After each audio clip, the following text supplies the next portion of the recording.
প্রত্যেকটা মানুষ চিহ্নি হয়েছিল ফেসিলিটির কায়দায়। সেই মুহূর্তে তাদের শহরে এসে আমাদের প্রাণপণ চেষ্টা করেন। যাত্রার বাড়ি থেকে সারা বাংলাদেশ দেখেছে আমরা কিভাবে দুর্বার গতিতে সেই যাত্রাবাড়ি থানার পাশে আমরা আমাদের জীবন দিয়ে লড়েছি, আমরা শহীদ হয়েছি, আমরা যুদ্ধাহত হয়েছি। এখনো প্রায় 20 দিন হয়েছে, কিন্তু যাদেরকে আমরা পুনর্বাসন করলাম, যাদেরকে আমরা বাংলাদেশের পার্লামেন্টে বসালাম, আজ পর্যন্ত সেই বিচার খুঁজিদেরকে আজ পর্যন্ত করে বিচার কার্যক্রম করতে ব্যর্থ হলেন।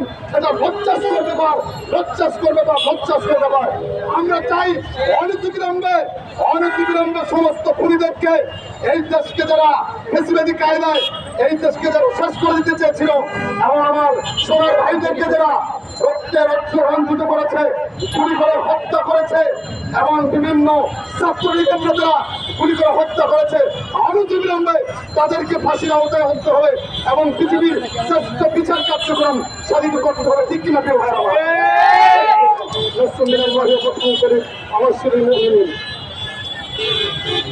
ভাই, এই মুহূর্তে আপনাদের সামনে বক্তব্য রাখবেন আমাদের জুলাই আন্দোলনের অন্যতম যোদ্ধা খালিদ ভাই, সাইফুল্লাহ ভাই।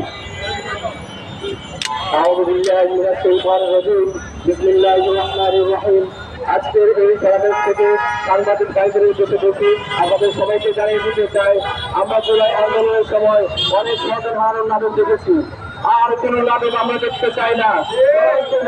দিতে চাই, আপনারা যদি এর বিচার সুস্থ কার্যক্রম না করতে পারেন, আপনারা যদি এখনো আপনাদের আশ্রয়ে আপনাদের সমস্ত বাহিনীর আশ্রয় শুরু করে আওয়ামী লীগের প্রচারটাকে এখনো যদি পুনর্বাসন করা হয়, আমরা আর সহ্য করবো না। আমরা এর বিরুদ্ধে আজকে এই সমাবেশ করেছি, ওদের করতেছি। আপনাদেরকে জানিয়ে দিতে চাই, আমরা আর কোনো নাটক করতে চাই না। ইনকিলাব জিন্দাবাদ, ইনকিলাব জিন্দাবাদ।